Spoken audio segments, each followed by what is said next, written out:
हूँ सोनिया जायसवाल। आज world piles day के उपलक्ष्य में स्वास्थ्य जागरूकता के ऊपर हम जाने माने डॉक्टर महेश सांघवी जी से बात करेंगे। इंसान को जिंदा रहने के लिए सबसे बड़ी जरूरतों में से एक है पौष्टिक आहार।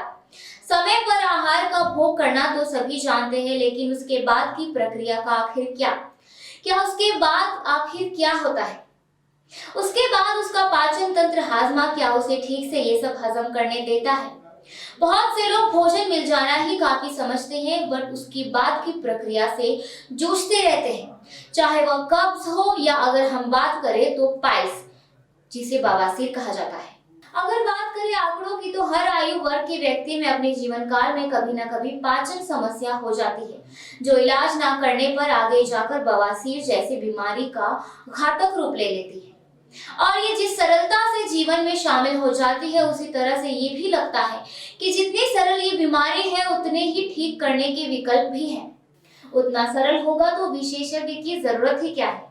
परेशानी तब होती है जब उसके लक्षण बिगड़ने लगते हैं, और तब एक विशेषज्ञ ही सारे सवालों का सही जवाब दे सकता है। तो पाइल्स यानी बवासीर से जुड़े सारे सवालों का जवाब और निवारण बताने के लिए हमारे साथ विशेषज्ञ डॉक्टर महेश सांघवी जुड़े जा रहे हैं। नमस्कार दर्शकों, वर्ल्ड पाइल्स डे के स्पेशल एपिसोड में आप सभी का स्वागत है। आज हमारे साथ है डॉक्टर सांघवी जी, जो पाइल्स से जुड़ी आज सभी सवालों का जवाब देंगे। नमस्कार डॉक्टर सांघवी जी, आपका बहुत बहुत स्वागत है आज के हमारे न्यूज चैनल में। सबसे पहले मैं दर्शकों की तरफ से आपसे सबसे पहला ये सवाल जानना चाहूंगी कि पाइल्स यानी बवासीर आखिर क्या है? धन्यवाद आपकी चैनल का कि वर्ल्ड पाइल्स डे के उपलक्ष्य में आप स्वास्थ्य जागृति के लिए आप ये जो एपिसोड कर रहे हैं, उसके लिए मैं आपको साधुवाद करता हूँ। बवासीर शब्द जो है बहुत कॉमन है। बवासीर यानी क्या, कैसे वगैरह जो है उनके बारे में आप जो है डिटेल आप बात करेंगे। मलमार्ग के रास्ते में होने वाली तकलीफ जो होती है, उनमें से कई व्याधियों में से एक बवासीर है, जिनको इंग्लिश में पाइल्स, ग्रीक में हेमरोइड्स, हिंदी में जो है बवासीर कहते हैं, मराठी में बुढ़व्याध कहते हैं, गुजराती में हर्ष कहते हैं। ये सर्व कॉमन व्याधि है और ये कहा जाता है कि पूरे लाइफ स्पान में हर एक व्यक्ति को इसकी तकलीफ से एक बार गुजरना पड़ता है। अब दर्शकों ने तो ये जान लिया है कि आखिर में बवासीर क्या होता है, ये बीमारी क्या होती है, लेकिन इसके लक्षण क्या है? ऐसी कौन से लक्षण है जिससे इंसान को या किसी भी व्यक्ति को ये पता लग सके कि ये बवासीर है या कुछ और नहीं है? जब भी मलमार्ग से आपको रक्त गिरे, खून गिरे, या वहाँ पर आपको दर्द हो, कोई भाग फूल के बाहर आ जाए, वापस चला जाए, न जाए, ऐसी संडास जाने की आपकी जो फ्रीक्वेंसी है या उसकी हैबिट्स है उसमें चेंज आता है, तो आपको ये समझना चाहिए कि वहाँ पर आपको बवासीर होने की संभावना है। डॉक्टर सांघवी जी, मैं आपसे अब ये पूछना चाहूँगी कि बवासीर जब बीमारी होती है तो उसके साथ वो अपने साथ और कौन सी बीमारियाँ लेकर आता है? कुछ लोगों को क्या सिर्फ बवासीर ही होता है या बवासीर के साथ साथ और दूसरी भी बीमारियाँ होती हैं? प्रश्न ये है कि सारी दुनिया ये समझती है कि मलमार्ग में होने वाली तकलीफ है यानी बवासीर है। ऐसा नहीं है, क्योंकि वहाँ पर चीरा भी हो सकता है, जिसको मैनुअल फिशर के नाम से जानते हैं।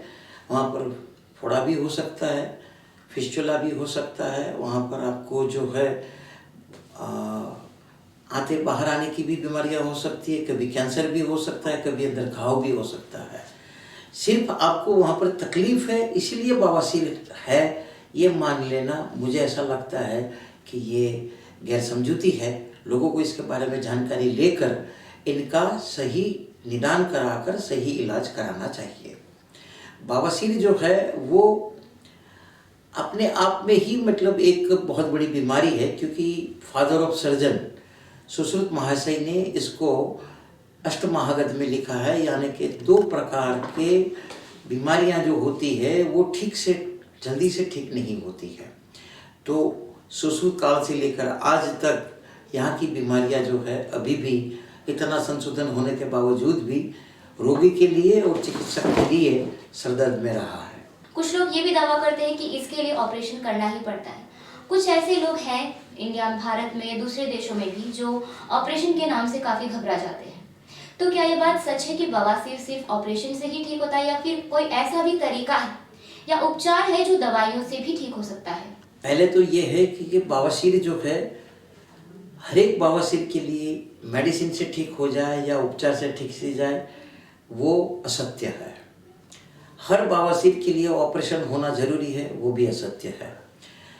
ये बवासीर किस प्रकार का है, का कितना पुराना है, क्या उसके साथ में लक्षण जुड़े हुए हैं और क्या बीमारियां हैं, तो उनके ऊपर ये आधार होता है। और ये जो है आपको उसके चिकित्सक के द्वारा ही आपको जानकारी मिलती है। जब एकदम नए नए हो बवासीर और उसके लक्षण बहुत स्ट्रॉन्ग ना हो तो आप लाइफस्टाइल मैनेजमेंट चेंज करके डॉक्टर की सलाह के अनुसार आप औषध लेंगे या आप होम रेमेडीज कर सकते हैं या घरेलू उपचार करके भी, या मीडिया के द्वारा जो कुछ भी आपके पास आता है उनके ऊपर आप निर्भर न रहते हुए उसको जरूर ट्राई करें। लेकिन यदि ठीक नहीं होता है तो तुरंत ही गंभीरता से लेकर इनका इलाज कराना चाहिए। तो प्रश्न ये रहा कि भाई आपको जो है क्या करना चाहिए।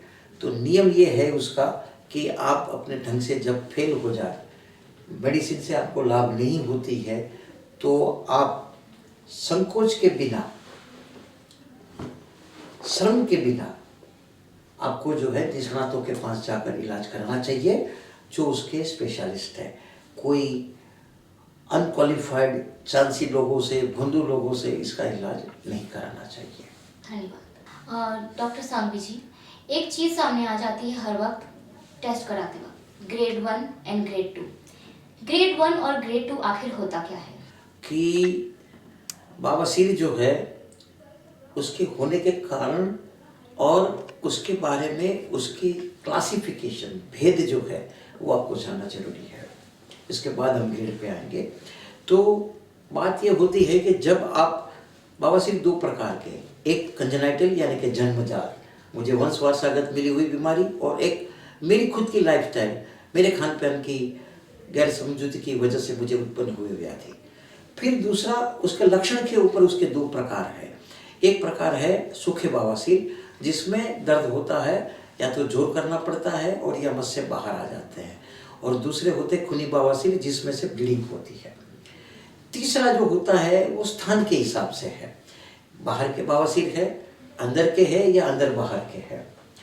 चौथा क्लासिफिकेशन ऐसा है जो आपने कहा कि ग्रेड, यानी कि वो इनसाइड में रहते हैं, अंदर ही रहते हैं, फर्स्ट और सेकंड डिग्री।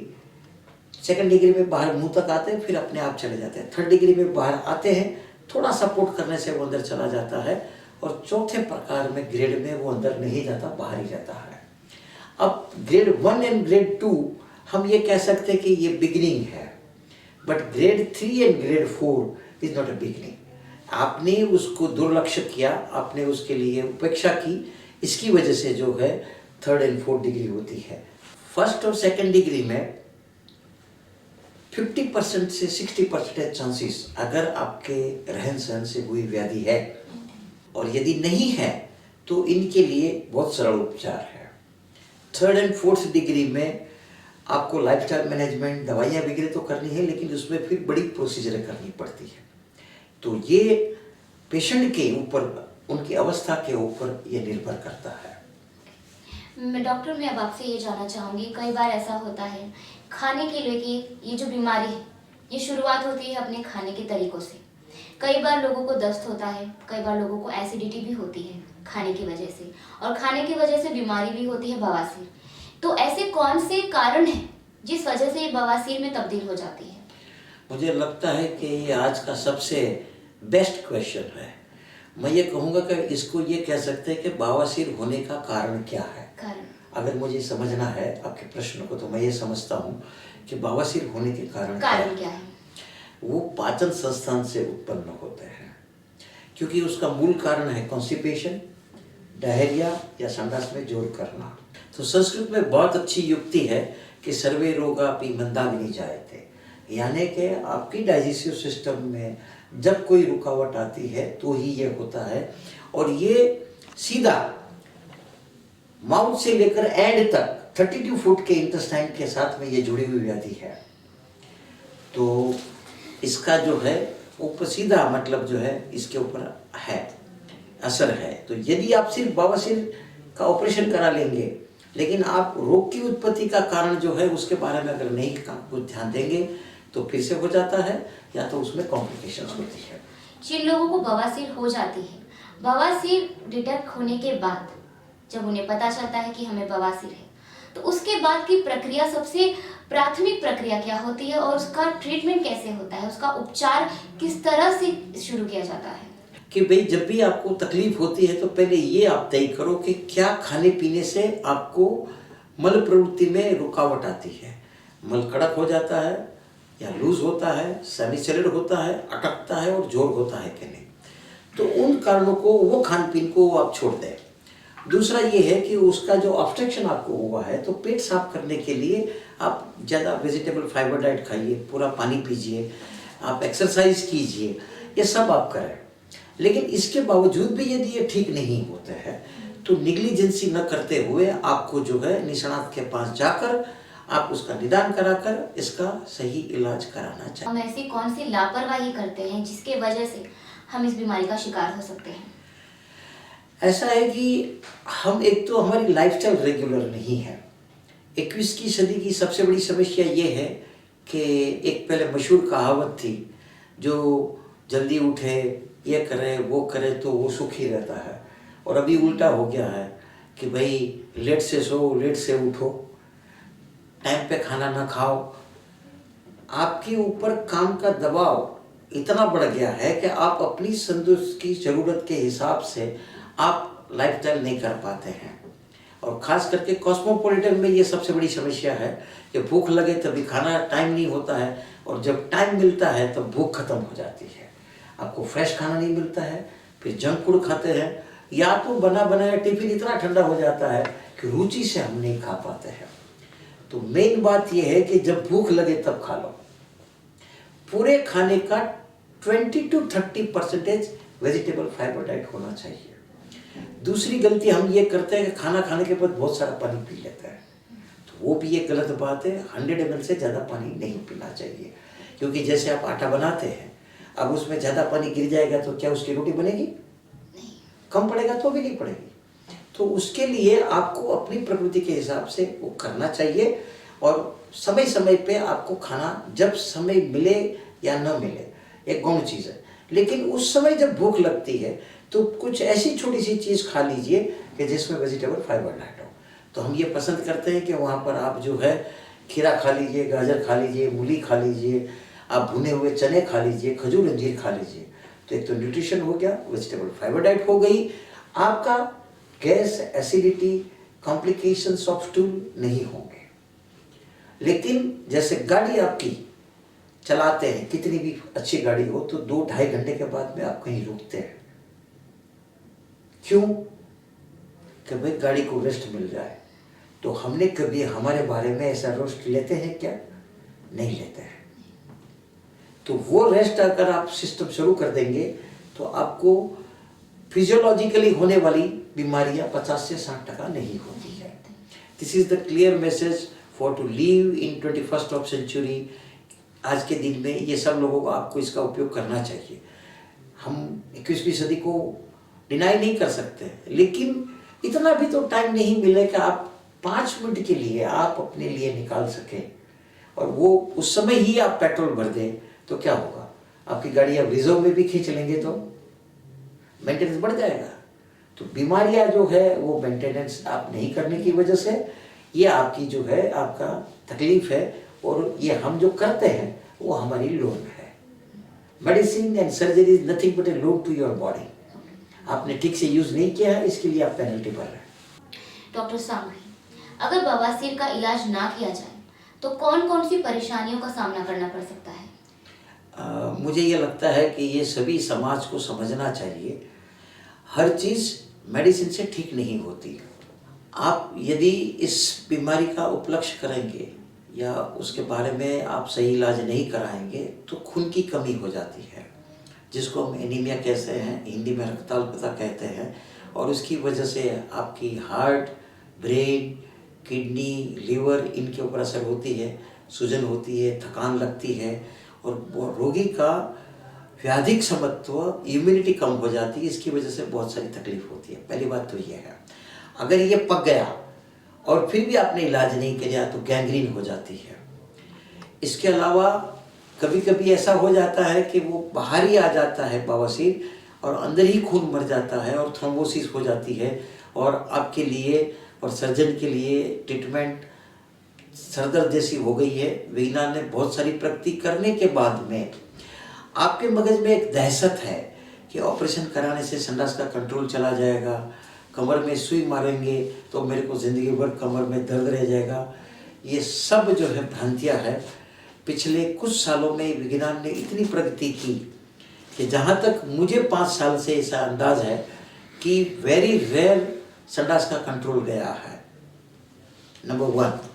2 नंबर के अंदर में स्पाइनल नीडल और उसकी मेडिसिन इतनी अच्छी आ गई है कि उनको जो है ज़िंदगी भर कमर का दर्द नहीं होता है। हो सकता है यदि आप कोऑपरेट न करें या पहले से ही आपने जानकारी न दी हो कि मुझे कमर में कोई दर्द है, तो ऐसा कुछ मतलब हो सकता है, लेकिन ग्रॉस एंड लेवल पहले जैसे जो तकलीफ थी वो नहीं है। तीसरा, आप लोगों के मगज में ऐसा डर है कि बहुत पेन होता है। एब्सोल्युटली आजकल पेशेंट का पेन जो है वो 5% से 10% ही रह गया है, और दर्द जो है वो सब्जेक्टिव पैरामीटर्स है, उसको मापने का कोई यंत्र नहीं है। यदि आपने स्वीकृत किया है, आपको बताई गई हुई मेडिसिन, ड्रेसिंग और दवाइयाँ लगाते हैं तो दर्द ऑलमोस्ट जीरो है जैसा है। चौथी चीज़ ये है कि इतने अच्छे एंटीबायोटिक्स और इतने अच्छे पेन किलर आ गए हैं, मैनेजमेंट हो गया है कि उसके बाद पकने की संभावना, दूसरे उपद्रव होने की संभावना बिल्कुल कम हो गई है। इसीलिए पुरानी बातों को छोड़ दीजिए, नया ध्यान रखें। और हाँ, ये ज़रूर है कि आप इलाज किससे कराएंगे वो चॉइस आपकी सही होनी चाहिए, और आपको किस प्रकार का पाइल्स है और किस प्रकार की ट्रीटमेंट होनी चाहिए, ये 2 निर्णय यदि सही है तो मैं ये समझता हूँ कि मेरी 40 साल की ज़िंदगी में 72,000 ऑपरेशन के अंदर में हार्डली 0.025% मैंने कॉम्प्लिकेशंस मेरे पेशेंट को होते हुए मैंने देखी है। वर्ल्ड पाइल्स डे पे आप दर्शकों को क्या संदेश देना चाहते हैं जिससे ज़रूरतमंद लोगों को मदद मिल सके?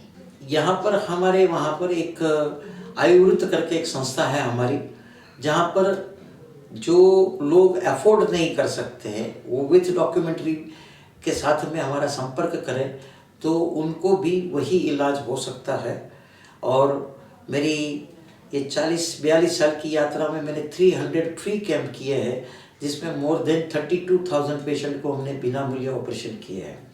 तो आप ये मत सोचिए कि मेरे पास पैसा नहीं है तो क्या होगा। आपके लिए इलाज, आपके लिए सहूलियत, ज़रूरत है, आपके पास एविडेंस के साथ में यहाँ पर जो नीचे लिखे हुए हैं जो संपर्क है वहाँ पर आप करें। इस बारे में आपको कोई शंका समाधान है तो भी आप ऑफलाइन क्वेश्चन करें। नेक्स्ट टाइम जब हम सीरियल शुरू करेंगे तभी इनमें से जो इसमें हमने आपको जो है समझाने के लिए जो कुछ भी कहा है उसमें वो नहीं होगा तो हम आपको उसको व्यक्तिगत रूप से जरूर से उत्तर देंगे। आप नीति नियम का पालन करें, स्वस्थ रहें और शांत मन से आप जो है जीने की परिकल्पना शुरू करेंगे तो मैं ये समझता हूँ बवासीर कि आपके अगल बगल कोई बीमारी भी नहीं आएगी। आप सुखायु भुगते, ऐसी शुभकामना के साथ में मैं आपकी चैनल्स को साधुवाद करता हूँ।